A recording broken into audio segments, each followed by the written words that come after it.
ছেলে বাপক ভাত দেয় না, মূলত ওই বাপও আর বাপক ভাত দেয় না, দাদাকে ভাত দেয়। এই কারণেই ওই ভাত পায় না। সব ক্ষেত্রে হয় না, দেখা যায় শতকরা এক একজন হয়, সেটা সঙ্গ দোষে হয়ে যায়।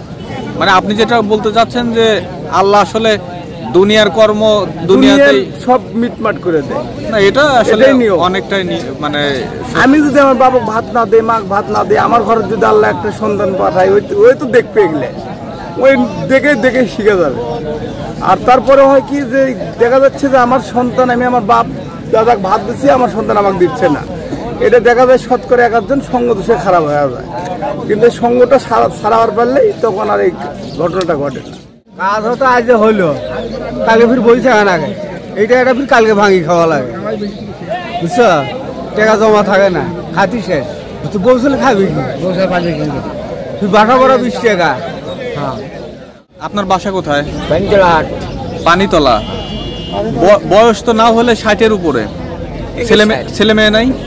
একটা মেয়ে একটা ছেলে। ছেলে ভেনো? মানে আপনি যখন ওরে জন্ম দিছিলেন তখন ভেনো ছিলেন না, আপনি ওরে বাদ দিয়ে দিছিলেন না? প্রিয় বন্ধুরা, আসসালামু আলাইকুম। আশা করি আপনিও আপনার পরিবার ভালো আছেন। আমরা সবাই কি আমাদের পিতামাতার প্রতি সঠিক দায়িত্ব কর্তব্য পালন করছি? আপনার মতামত জানার অপেক্ষায় রইলাম। প্রিয় বন্ধুরা, বৃষ্টি ভেজা দিনের শুরুতে বগুড়ার মানুষ বিক্রির হাটের দ্বিতীয় পর্বে আপনাকে স্বাগতম। মানুষ বিক্রির হাটের প্রধান এবং একমাত্র পণ্য এই মানুষগুলো, যারা বিভিন্ন স্থান থেকে এসে নিজেকে বিক্রির উদ্দেশ্যে দাঁড়িয়ে আছেন। এখানে বেশিরভাগ মানুষগুলোই 50 ঊর্ধ্ব বয়সের, যেটা খুবই দুঃখজনক। যে বয়সে মানুষগুলো পরিবার নিয়ে আরামায়েশে দিন পার করার কথা, কিন্তু সেটা না হয়ে উল্টো নিজের শ্রম ঘাম বিসর্জন দিতে হচ্ছে অন্যের কাছে বিক্রি হয়ে। অনেকের সাথেই আমরা কথা বলে জানতে পেরেছি তাদের সন্তানেরা তাদের দায়িত্ব নিতে চান না। ওই অমানুষগুলো কি জানেন না যে তারাও একদিন বৃদ্ধ হবে? সৃষ্টিকর্তা নিশ্চয়ই তাদেরকে তাদের কর্মের ফল ভোগ করাবেন। সবচাইতে ভয়ঙ্কর এবং অবাক করা তথ্য, বর্তমান সময়ে এই মানুষগুলোর বিক্রির মূল্য কাজ ভেদে 150 থেকে সর্বোচ্চ 300 টাকা। দ্রব্য মূল্যের ঊর্ধ্বগতির এই বাজারে তাদের বেঁচে থাকাটাই যেন এক অভিশাপ।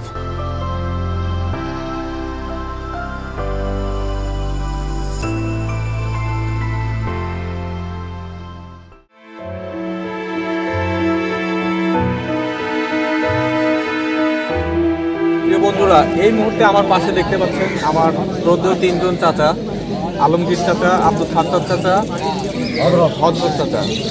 তো চাচাদের বয়স এবারেতে 50 আপ। এই বয়সে হাতে একটা ব্যাগ নিয়ে ওনারা এসেছেন মহস্তানগড় এই বাজারে মানুষ বিক্রির হাটে নিজেকে বিক্রি করার জন্য। আমরা যতটুকু জানি যে আদা, ময়দা, এই সেই, আটা, মাছ, মুরগি, মাংস, বিভিন্ন নিত্য প্রয়োজনীয় জিনিস বিক্রি হয়। কিন্তু কখনো কি আপনি শুনেছেন যে মানুষ বিক্রি হয়? হ্যাঁ, মানুষ বিক্রি হয়। মানুষ বিক্রির জন্য আবার হাট, নির্ধারিত একটা হাট থাকে। সেই হাট এই বগুড়ার মহস্তানগড় বাজারের হাট। এই বৃষ্টির মধ্যেও এই মানুষগুলা এসেছেন তাদের শ্রম, তাদের ঘাম, তাদের নিজেদের বিক্রি করার জন্য, তার পরিবারের মুখে হাসি ফোটানোর জন্য, নিজে একবেলা ভাত খাওয়ার জন্য। তারা বিক্রি করে কত কোটি টাকার মালিক হচ্ছেন সেই বিষয়গুলো আমরা জানার চেষ্টা করব। আসলে তারা কোটি টাকার মালিক হচ্ছেন নাকি তারা কোনো রকমভাবে ডাল ভাত খেয়ে কোনো রকমভাবে বেঁচে আছেন? তো চাচা, আপনারা কেমন আছেন? আচ্ছা, এই যে এখন যে আপনারা এই মানে আপনাদের যে কাজের জন্য আসছেন, এখন বাজার কেমন যাচ্ছে? এখন বাজার 200-250 কামলার দাম। 200-250, আবার অনেকে 300 টাকা বলল। তো 300 টাকা, 200 টাকা কোন কাজের জন্য? আর 300 টাকা মানে আমি যেটা বুঝতে পারলাম যে আপনার 250 টাকা বা 200 টাকা হচ্ছে সর্বনিম্ন, আর সর্বোচ্চ আপনার 300 বা 400 ধরলাম। তো এই টাকাটা মানে সর্বনিম্ন কি কাজের জন্য, সর্বোচ্চ কি কাজের জন্য? সর্বোচ্চ এখন যেটা 300 টাকা, এখন যাচ্ছে ভেউ, আর ভেউ নিরেন 200-250। মানে জমিতে নিড়ানি দেওয়ার জন্য হচ্ছে 200-250, আর হচ্ছে 300। রোয়া বলতে এটা কি কাজ? জমি ধান গাড়া। ধান গাড়া হচ্ছে 300 টাকা, 300 মানে সারাদিন আপনার মাথাটা নিচের দিকে হ্যাঁ, হ্যাঁ। আর কোমরটা উপর দিকে ছাগলের মতো থাকতে হবে, আপনি তারপরেও 350-400 টাকা সর্বোচ্চ পাচ্ছেন। চাচা আপনার কি অবস্থা, আপনি কোত্থেকে আসছেন? আমি ঘাগুর ধরতে যাই। ঘাগুর দক্ষিণা, এটা কোন জেলা? তো আপনাদের ভিতরে একটা জিনিস দেখলাম, আপনারা এখানে যারা ম্যাক্সিমাম লোকজন আছেন অধিকাংশ লোকই হচ্ছে বয়স্ক। তো আপনারা এখানে কাজ করতে যাবেন, আবার অনেকের এখন পর্যন্ত বিক্রি হন নাই, কেউ চলে যাবেন। তারপরে আপনাদের মধ্যে একটা জিনিস দেখলাম যে কারো মুখে হাসি আছে, কিন্তু মানে থাকে না যে গ্রামের ভাষায় যে মুখ পেঁচার মতো করে আছে, কথা বলে না, অবক না তবক না। আপনাদের ভিতরে এই জিনিসটা নাই। তো আসলে এটা আল্লাহর শুকরিয়া। মানে এখনকার যুগে আসলে আপনার মানুষ বিক্রি হবে এরকম একটা বাজার, এর জিনিসটা শুনতে কিন্তু খুব খারাপ শোনায়। তো সরকারের বা যারা এ বিষয়ে যারা ঊর্ধ্বতন আছেন তাদের একটা দায়িত্ব বলে আছে বলে আপনাদের মনে হয় না? বা এই সমাজেরও একটা দায়িত্ব আছে বলে মনে হয় না? আমরা তো এখানে শুনে বুঝিনি, কিছু বলে না, আমরা বুঝি। মানে আসতে হয়, আসেন, কাজ করতে হয়, কাজ করেন, দিন শেষে 250 পান 300 পান, নিজের পেটটা কোনো রকম ভাবে চলে। এই জন্য তো আপনাদের কোনো পরামর্শ আছে যে আসলে এই কাজটা করলে ভালো হয়? সেটা কি? বেশি দিলে টাকা একটু বেশি দিলে দাম বেশি, সব জিনিসের দাম বেশি। নিজের বেশি 200-250 টাকাতে চলে না, এক কাপ চার দাম 10 টাকা। আমরা তো চা খাবার পাই না। তো চাচা কি কিনছেন নাকি নিয়ে আসছেন? চাচি দিয়ে এটা দিয়েছেন নাকি? করে পাইছি। তো যাই হোক চাচা, আসলে আপনাদের জন্য দোয়া। আপনি আসছেন কোত্থেকে? কোন জয়পুরহাট থেকে আসছেন? কোত্থেকে? গাইবান্ধা? মোকামতলা। কাজ বাজার কি অবস্থা? এখন কাজ পাওয়া যাচ্ছে না? কাম কাজ নেই, খুব কষ্ট। আসছেন কটার সময়? মনে করেন সকাল 5:30 আসছি। সকাল 5:30টায়। আর কাজ হবে না, খুব কষ্ট হচ্ছে। তবে এই 250-300 টাকায় আসলে সমস্যাই। সমস্যা বা 200 টাকা না, 150 টাকা করে না, 200-250 টাকাতে কিভাবে চলে বা 5 জন খায় না।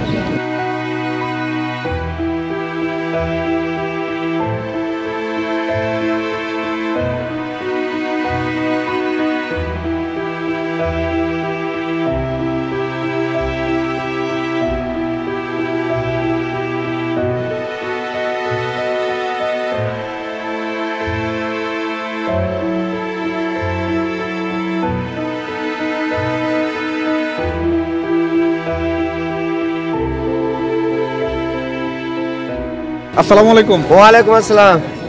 কোদাল কাঁচি কই? কাশি আছে তো? কাঁচি ভিতরে রেখেছেন? জি। আপনি কি কৃষি কাজগুলাই বেশি করেন? জি জি। কোদাল কি নিজস্ব আপনার? নিজস্ব। তাহলে কাজে গেলে কি আপনার নিজস্ব এই কোদাল কাঁচি এগুলো থাকতে হয়? হ্যাঁ, কোদাল কাশি প্রাচুন এগুলো থাকতে হয়। তো অনেকের দেখলাম ওনাদের কাছে তো নাই। না, ওদের তারা সেটুকু কাজ করে না। আপনার বাসা কোথায়? আসছেন কোত্থেকে আপনি? আমার বাসা কালায়। কালাইতে? জি। তো এখন কি অবস্থা? প্রায় তো 6:30 পার হয়ে গেল। জি, এখন তো কোনো গৃহস্থ নাই এখানে। এখন যা দেখতেছি সব আপনারাই। জি। এখন বাজার কেমন যাচ্ছে? যাচ্ছে 250-200, ঠিক নেই বাজারে, কোনো ঠিক নেই। 200 যায়, 250, 200, 300 সর্বোচ্চ। সর্বোচ্চ মানে 300। এত টাকা কই রাখেন? না, টাকা বস্তায় থাকে এত টাকা। সারাদিন সকাল 6টা-7টার সময়, সকাল 6টা-7টার সময় যদি কাজে যায়, যদি আপনার 4টা-5টার আগে তো বেরোন না। জি না। তো 250-300 টাকা পান। জি, অনেক টাকা। মোটামুটি বিল্ডিং কি করছেন বাড়িতে? বিল্ডিং নিজের আকাশের বৃষ্টি মাথার উপর পড়েছে, আমি কোথায় পাবো বৃষ্টি এক বিল্ডিং? না, এই যে টাকা আসলে মাত্র 250 থেকে 300 টাকায় আপনারা কাজ করেন। আর এই কথাগুলো আমি বললাম, তারপরে আপনার মুখে হাসি। কিন্তু আপনি আসলে এত কষ্টের, আপনারা মোটামুটি ভালোই কষ্টের মধ্যে আছেন যা বুঝতে পারছি আমরা। তার মধ্যেও মুখে হাসি থাকে, এটার কারণ কি? কি করবে স্যার, কান্দা কাটা তো আর লাভ নাই। যে কদিন বেচতে হবে সে কদিন হাসি মুখে থাকতে হবে। কান্না করে কোনো লাভ হবে নাকি? আল্লাহ যে হালে রাখে, আল্লাহর কাছে লাখো শুকরিয়া, এইটুকুই। আলহামদুলিল্লাহ। যাই হোক, এই যে আপনার শুকরিয়া, আপনি 250 থেকে 300 টাকা পার ডে ইনকাম করেন নিজের শ্রম বিক্রি করে, তাও সেটা প্রত্যেকদিন না। তারপরে আপনি বললেন আলহামদুলিল্লাহ। প্রিয় বন্ধুরা, দেখুন আমাদের শিক্ষা নেওয়ার কত অভাব, আমাদের শিখতে হবে। এই লোকগুলোর কাছ থেকে আমাদের অনেক কিছু শিখার আছে, যে কোনো পরিস্থিতির মধ্যেও আমাদের মুখে হাসি থাকাটা কি প্রয়োজন বা কিভাবে থাকতে হয়। তো আপনার জন্য এবং আপনার পরিবারের জন্য শুভকামনা এবং দোয়া। আপনারা ভালোভাবে কাজ করেন, শরীর ভালো থাকুক এবং আপনার পরিবার যেন ভালো থাকে। আসসালামু আলাইকুম। আচ্ছা, কেমন আছেন আপনি? ভালো তো আছেন, আপনার মুখের কথাও বলতে গেলে বের হয় স্পষ্ট না, এমনকি আপনার চোখেও মনে হচ্ছে সমস্যা। তারপরে আপনি কাজ করতে আসছেন, কি বললেন চাচা? কাজ না পেলে ভাত খাবেন কিভাবে? আপনি আসছেন কোত্থেকে? টাঙ্গাইল কালাই, জয়পুরহাট কালাই থেকে। তো আপনার বয়স কত আনুমানিক? 71 সালে জন্ম নিছেন? তারও আগে? ছেলে মেয়ে কয়জন আপনার? একটা। সেটা কি ছেলে না মেয়ে? মেয়ে। ছেলে। সে দেখে না আপনাকে? চাচি কি বেঁচে আছে?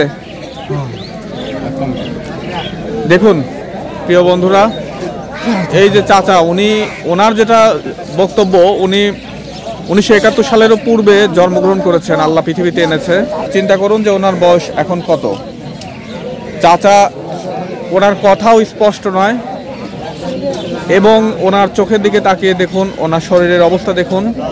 এই মানুষটা যখন কাজে যাবে সে কি কাজ করবে এবং দিন শেষে সে কত টাকা পাবে, সে নিজে কিভাবে খাবে। এখনো চাচি বেঁচে আছে, একটা ছেলে, সেই ছেলেটা তাকে এখন দেখে না।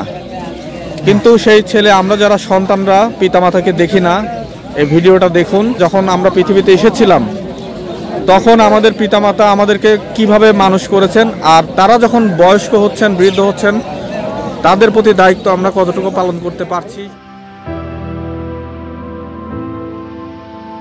আমাদের এই দেশে বয়স্ক ভাতা আসলে কারা পান? রাষ্ট্রের, সমাজের নীতি নির্ধারকেরা কোথায়? আপনাদের চোখ কি অন্ধ, নাকি দেখেও দেখেন না? আপনাদের কি জ্ঞান, বুদ্ধি, বিবেক, মনুষ্যত্ব এগুলো নেই? সন্তান হিসাবে কবে আমরা পিতামাতার প্রতি সঠিক দায়িত্ব নিব? কেন আমরা ভুলে যাই আমরা প্রত্যেকেই একটা সময় পর বৃদ্ধ হব?